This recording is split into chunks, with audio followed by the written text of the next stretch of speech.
किसी देश में एक ब्राह्मण रहता था। वह बहुत ही गरीब था। वह एक दो गांवों में जाकर भीख मांगता और उसी से अपना गुजारा करता था। कभी कभी उसे कुछ भी नहीं मिलता और वह भूखा ही रह जाता। उसकी पत्नी बहुत ही संस्कारी और समझदार थी। ब्राह्मण के 7 पुत्रियां थीं और सबकी सब अत्यंत सुंदर थीं, एक से बढ़कर एक। ब्राह्मण गरीब होने के कारण अपनी 7 पुत्रियों की ठीक से देखभाल नहीं कर पाता था, न ही उन्हें भरपेट खाना दे पाता था। फिर भी वे 7 ब्राह्मण कन्याएं राजकुमारी जैसी लगती थीं। कुछ दिन बीत गए। एक दिन ब्राह्मण को कुछ स्वादिष्ट खाने की इच्छा हुई। उसने अपनी पत्नी से कहा, सुनो, आज मेरा मन कुछ अच्छा और स्वादिष्ट खाने का कर रहा है, मेरे लिए कुछ अच्छा बना दो। पत्नी ने कहा, आप क्या कह रहे हैं, घर में कुछ भी नहीं है। अगर कुछ होता तो मैं अवश्य बनाती। यह सुनकर ब्राह्मण को थोड़ी लज्जा आई और वह भीख मांगने निकल गया। वह गांव गांव घूमकर खीर बनाने की सामग्री इकट्ठा करने लगा। कोई उसे थोड़ा चावल दे देता, कोई थोड़ा घी, कोई थोड़ा सा दूध, कोई थोड़ा सा शक्कर। इस तरह वह खीर बनाने के लिए सारी सामग्री जुटा लाया और खुशी खुशी घर पहुंचा। उसने अपनी पत्नी से कहा, देखो, मैं खीर बनाने की सारी सामग्री ले आया हूं, तुम जल्दी से खीर बना दो। तब तक मैं एक और गांव जाकर कुछ और भीख मांग लाता हूं, ताकि खीर के साथ कुछ और भी हो सके और हमारी कन्याएं भी खा सकें, क्योंकि अभी जो सामग्री है उससे सिर्फ एक व्यक्ति के खाने लायक ही खीर बनेगी। यह कहकर ब्राह्मण दोबारा भीख मांगने चला गया। पत्नी ने देखा कि उसका पति कितनी लगन और श्रद्धा से सामग्री लाया है, तो वह मन लगाकर खीर बनाने लगी। बनाते समय वह सोचने लगी कि उसका पति कितना कष्ट करता है सिर्फ परिवार को पालने के लिए। उसने सोचा कि थोड़ी सी खीर अलग रख देती हूं, ताकि उसमें कुछ खास डाल सकूं और स्वाद बढ़ जाए। तभी उसे पानी लाने की याद आई और वह खीर वैसे ही घर में रखकर तालाब की ओर चल पड़ी। उसी समय उसकी 7 पुत्रियां घर में आईं। जब उन्होंने देखा कि मां घर पर नहीं है और खीर बनी हुई है, तो वे उसकी खुशबू से आकर्षित हो गईं। उन्हें लगा कि जब इसकी खुशबू इतनी अच्छी है तो स्वाद भी जरूर बहुत अच्छा होगा। एक एक करके 7 बहनों ने वह खीर खा ली और कुछ भी नहीं छोड़ा। खीर खत्म होने के बाद सब डर गईं। अब क्या होगा? जब मां को पता चलेगा तो वह हमें माफ नहीं करेगी, वह हमें जरूर डांटेगी या सजा देगी। यह सोचकर वे सब डरकर घर से भाग गईं और छिप गईं। इधर ब्राह्मण की पत्नी पानी लेकर लौटी। उसने देखा कि घर का दरवाजा खुला है। वह घबराई कि क्या हुआ। उसने तुरंत उस बर्तन की ओर देखा जिसमें उसने खीर रखी थी, लेकिन वहां कुछ भी नहीं था। वह हैरान रह गई। अभी तो मैंने यहीं खीर रखी थी, यह अचानक कहां चली गई? वह रोने लगी। अब क्या होगा? ब्राह्मण ने इतनी मेहनत से खीर बनाने की सामग्री जुटाई थी और अब वह सब गायब हो गई है। अगर ब्राह्मण को पता चलेगा तो वह मुझे माफ नहीं करेगा। ब्राह्मण की पत्नी ने सोचा, घर में तो कोई नहीं था, फिर खीर कैसे गायब हो गई? उसने देखा कि बेटियों के मुख से बहुत अच्छी सुगंध आ रही है, तो उसे समझ आ गया कि यह खीर और किसी ने नहीं बल्कि इन 7 बहनों ने ही खाई है। वह क्रोध से आगा बबूला हो गई। वह चिल्लाने लगी, ये तुमने क्या किया? तुम्हें किसने कहा था कि खीर खा लो? अब क्या होगा? तुम्हारे पिताजी क्या कहेंगे? ये कहकर वह अपनी 7 बेटियों को मारने लगी, क्योंकि उसका क्रोध बहुत बढ़ गया था। मार खाकर 7 बहनें इधर उधर भागने लगीं। लेकिन अब क्या हो सकता था? वे तो खीर खा चुकी थीं। ब्राह्मण की पत्नी रोती हुई बैठ गई कि अब वह अपने पति को क्या खिलाएगी। वह रो ही रही थी कि तभी ब्राह्मण वहां आया। उसने देखा कि उसकी पत्नी रो रही है तो पूछा, अरे क्या हुआ? तुम क्यों रो रही हो? चलो हाँ, फिर से बनाते हैं, हम दोनों मिलकर खा लेंगे। और देखो, मैं आज खाने के लिए क्या लाया हूं। लेकिन फिर भी ब्राह्मण की पत्नी ने कुछ नहीं कहा। तब ब्राह्मण उसके पास गया और बोला, क्या हुआ है? सच सच बताओ। तब ब्राह्मण की पत्नी बोली, आज मैंने तुम्हारे लिए स्वादिष्ट खीर बनाई थी, लेकिन तुम्हारी ये 7 कन्याएं उसे खा गईं। तुम्हारे लिए कुछ भी नहीं बचा। यह सुनकर ब्राह्मण क्रोध से जल उठा। वह बोला, मैं इन सब के लिए कितनी मेहनत से खाना लाता हूं, लेकिन इन्होंने सब खा लिया, हमारे लिए कुछ भी नहीं छोड़ा। लेकिन वह कर भी क्या सकता था? आखिर वे उसकी ही बेटियां थीं। वह उन्हें मार भी नहीं सकता था। वह उनका पिता था। अंततः उसने कुछ नहीं किया और सभी भूखे ही सो गए।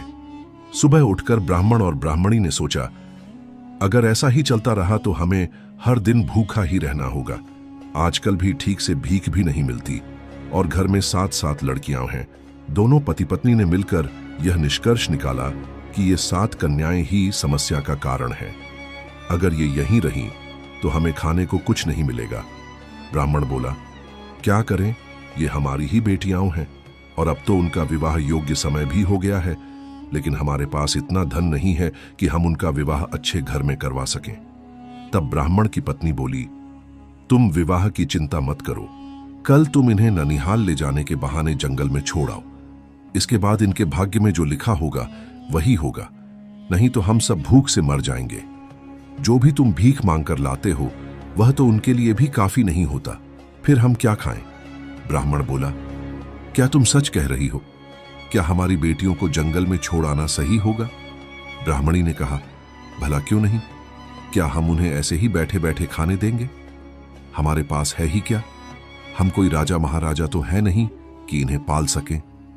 और क्या था, ब्राह्मण भी सोचने लगा, ब्राह्मणी जो कह रही है वह तो सही है, अब हमें इन सभी पुत्रियों को जंगल में छोड़ देना चाहिए। यह सोचकर ब्राह्मणी ने अपनी 7 पुत्रियों को अपने पास बुलाया और बोली, पुत्रियों, कल तुम्हारे पिताजी तुम्हारे ननिहाल कुछ काम से जा रहे हैं, क्या तुम सब उनके साथ जाना पसंद करोगी? यह सुनकर कन्याएं बहुत खुश हो गईं और बोली, हाँ हाँ, हमें जरूर जाना है, हम अपनी नानी जी को देखना चाहते हैं, बताइए कब जाना है? तभी ब्राह्मणी बोली, कल ही सुबह जाना है तो अपना सामान इकट्ठा कर लो। ननिहाल जाने की खुशी में सभी 7 बहनें बहुत प्रसन्न हुईं। वे जल्दी जल्दी जाकर अपने सारे कपड़े, गहने आदि इकट्ठा कर एक पोटली में बांधने लगीं। सुबह हो गई। 7 बहनें बहुत खुश थीं क्योंकि वे अपने ननिहाल जा रही थीं, वह भी अपने पिताजी के साथ। ब्राह्मणी ने एक पोटली में कुछ खाने की चीजें रखीं और ब्राह्मण से कहा, इसे ले जाना, अगर रास्ते में भूख लगे तो इसे खा लेना। ब्राह्मण ने पोटली ली और अपनी 7 कन्याओं को लेकर ननिहाल की ओर चल पड़ा, लेकिन 7 बहनों को पता नहीं था कि वे वास्तव में कहां जा रही हैं। ब्राह्मण उन्हें लेकर एक बहुत बड़े जंगल की ओर चल पड़ा। वहां दूर दूर तक कोई आवाज नहीं थी, न कोई इंसान। ब्राह्मण ने सोचा, अब यही सही समय है इन्हें छोड़कर जाने का। तभी उसने कहा, पुत्रियों, मुझे बहुत प्यास लग रही है, शायद पास में कोई झरना हो, मैं जाकर पानी पीकर आता हूं। तुम सब इस पेड़ के नीचे बैठ जाओ, क्योंकि तुम बहुत देर से चल रही हो और तुम्हारे पैरों को विश्राम की जरूरत है। सभी ने कहा, ठीक है पिताजी, हम यहीं बैठते हैं। ब्राह्मण ने खाने की पोटली अपनी बेटियों को दी और कहा, इसे अपने पास रखना, अगर मुझे आने में देर हो जाए तो तुम इसे खा लेना। इतना कहकर ब्राह्मण उल्टे पांव वहां से चल पड़ा और अपने घर लौट आया। 7 बहनें उस पेड़ के नीचे बैठी रहीं और अपने पिताजी का इंतजार करती रहीं, लेकिन पिताजी तो लौटने वाले नहीं थे। काफी समय बीत गया, ब्राह्मण नहीं आया। धीरे धीरे अंधेरा छाने लगा, जानवरों की डरावनी आवाजें सुनाई देने लगी। 7 बहनों को बहुत डर लगने लगा। वे सोचने लगी, अब क्या होगा, पिताजी अब तक क्यों नहीं लौटे? जैसे जैसे अंधेरा गहराता गया, उन्हें समझ में आने लगा कि यह सब पिताजी की योजना थी। वे सोचने लगी, हम घर में बहुत शरारत करती थीं, माता पिता की बातें नहीं मानती थीं, शायद इसी कारण उन्होंने हमें यहां छोड़ दिया है। अब वे सोचने लगी, हमें घर का रास्ता याद नहीं है और न ही पता है कि ननिहाल कहाँ है, अब जाएं तो कहाँ जाएं। 7 बहनें रोने लगीं। वे उस घने जंगल में फंस चुकी थीं और पेड़ के नीचे बैठी थीं। तभी किसी एक बहन ने कहा, अगर हम यहीं बैठे रहे तो कोई जंगली जानवर आकर हमें खा सकता है, क्यों न हम पेड़ पर चढ़ जाएं और वहां बैठें ताकि जानवरों से बच सकें। सुबह होते ही हम कोई उपाय निकालेंगे। ये बात सबको ठीक लगी। सभी बहनें पेड़ पर चढ़ गईं और शाखाओं पर बैठ गईं। एक दूर देश का राजा अपने सैनिकों और मंत्रियों के साथ एक लंबे अभियान से लौट रहा था। लौटते समय उसे रात हो गई और वह एक घने जंगल में विश्राम करने के लिए रुक गया। एक विशाल वृक्ष के नीचे बैठते ही राजा के ऊपर कुछ पानी की बूंदें गिरीं। पहले तो उसे लगा कि शायद बारिश हो रही है, पर जब उसने ऊपर देखा तो चौंक गया। उस वृक्ष की ऊपरी शाखाओं पर 7 सुंदर कन्याएं बैठी थीं, जो लगातार रो रही थीं। उनके आंसू टपक टपक कर राजा के ऊपर गिर रहे थे। राजा यह देखकर हैरान रह गया। इतनी रात इतना गहरा जंगल और ये सातों कन्याएं, क्या ये अप्सराएं हैं, देवयाओं हैं या किसी राक्षसी का रूप? राजा ने उन्हें नीचे उतरने का आदेश दिया और स्नेहपूर्वक पूछा, तुम सब कौन हो और यहां इस घने जंगल में रो क्यों रही हो? एक बड़ी बहन ने जवाब दिया, हम एक ब्राह्मण की पुत्रियाओं हैं। हम थोड़ी शरारती थीं, इसलिए हमारे पिता हमें बहाने से इस जंगल में छोड़कर चले गए हैं। राजा ने सहानुभूति से उनकी बात सुनी और पूछा, तुम सब में क्या क्या गुण हैं, बताओ।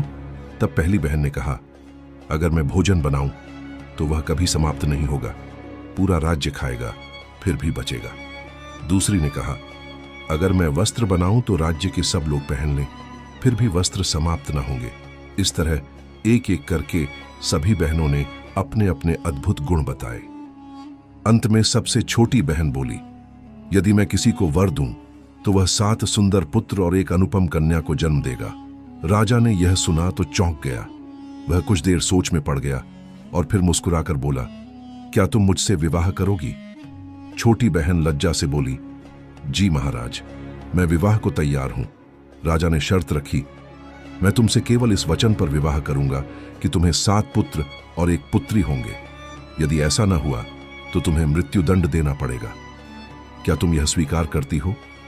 छोटी बहन ने विनम्रता से कहा, जी हां महाराज, मुझे यह शर्त मंजूर है। राजा उन्हें अपने महल ले गया। बड़ी धूमधाम से छोटी बहन से विवाह किया गया और वह महारानी बन गई। बाकी 6 बहनों को उनके अनुसार राज्य में कार्य दिया गया। समय बीतता गया। छोटी बहन अब रानी बनकर खुशी खुशी राज्य चला रही थी, लेकिन बड़ी बहनों के मन में ईर्ष्या का बीज पनप चुका था। वे सोचती, हम सभी एक ही पिता की संतान हैं, फिर यह क्यों रानी बन गई और हम दासियां? धीरे धीरे उनका यह द्वेष एक गहरी साजिश में बदलने लगा। इसे हटाना ही होगा। हालांकि वे कुछ कर नहीं पाती थीं, क्योंकि राजा हर समय रानी के पास रहता था। रानी उन्हें अब भी अपनी बहनों की तरह प्यार करती थी, पर उन 6 बहनों के मन में अब केवल जलन और बदले की भावना रह गई थी। छोटी रानी गर्भवती हुई। ये सुनकर सभी खुश हुए, लेकिन 6 बहनों ने बेहद क्रोधित हो गए। समय पर रानी ने 8 बच्चों को जन्म दिया, 1 बेटी और 7 बेटा। 6 बहनों ने सभी बच्चों को ले गए और उसके के पास 7 पत्थर रख दिए। रानी ने जब पत्थरों को देखा, उसे बहुत हैरानी हुई। ये कैसे हो सकता है? उधर राजा खुशी से झूमते हुए रानी के पास पहुंचे और जब उन्होंने देखा रानी 8 पत्थरों को आश्चर्य से ताक रही है, राजा वहीं रुक गए और 6 बहनों से पूछने लगे, क्या बात है? 6 बहनों ने कहा, बच्चे नहीं पत्थर निकले। राजा को बहुत गुस्सा आया। रानी को उसी वक्त बंदी गृह में कैद कर दिया। पूरे राजमहल में ये बात फैल गई कि रानी ने ईंट पत्थर को जन्म दिया है। उधर 6 बहनों 2 चौकीदारों को बुलाकर वह झांपी दे दी और उनसे कहने लगी, इस झांपी में 8 बच्चे हैं, सभी को ले जाओ और मार डालो। दोनों चौकीदार झांपी लेकर जंगल में गए। झांपी खोलकर बच्चों को जब देखा, तब दोनों ने निश्चय किया कि बच्चों को वहीं छोड़ देंगे। भगवान बच्चों की रक्षा करेंगे। ये सोचकर वही झांपी रखकर दोनों महल वापस आ गए। 7 बहनों ने जब पूछा, हो गया काम? उन्होंने कहा, हाँ हो गया काम। इधर रानी दिन रात पूजा पाठ में लग गई। राजा ने रानी को फिर से महल में रहने दिया। बड्ढी रानी सुबह से शाम तक पूजा करती रहती।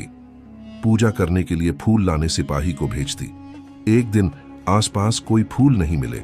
सिपाही जंगल से फूल लाने गया। जंगल में सिपाही ने देखा बड़े सुंदर चंपा फूल लगे हुए थे। चंपा और 7 अर्जुन के पेड़ पास पास उगे हुए थे।